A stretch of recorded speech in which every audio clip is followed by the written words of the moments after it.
রাঙামাটি লংগদু উপজেলায় United People's Democratic Front UPDF Prasit গ্রুপের 2 সদস্যকে হত্যার প্রতিবাদে আগামীকাল 20 মে রাঙামাটি জেলায় সড়ক ও নৌপথে অর্ধদিবস অবরোধের ডাক দিয়েছে সশস্ত্র সংগঠনটি।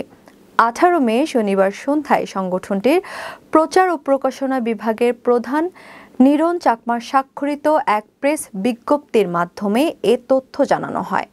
প্রেস বিজ্ঞপ্তিতে বলা হয়, 18 মে শনিবার সকালে সন্তু লারমার নেতৃত্বাধীন পার্বত্য চট্টগ্রাম জনসংহতি সমিতি পিসিজেএসএস এর সশস্ত্র গ্রুপের হামলায় প্রসিদ্ধ বিকাশ খিসার নেতৃত্বাধীন United People's Democratic Front UPDF এর 2 সদস্য নিহত হয়েছে। এ ঘটনার প্রতিবাদে ওই দিন বিকেলে জেলা সদরের কুতুকছড়ি এলাকায় প্রতিবাদ সমাবেশের মধ্য দিয়ে সড়ক ও নৌপথে অর্ধদিবস অবরোধের ডাক দেয় আঞ্চলিক সংগঠনটি। 20 মে ভোর 5টা থেকে দুপুর 12টা পর্যন্ত সড়ক ও নৌপথে অর্ধদিবস অবরোধ কর্মসূচি পালনে সকলের সহযোগিতা কামনা করেছে সংগঠনটি।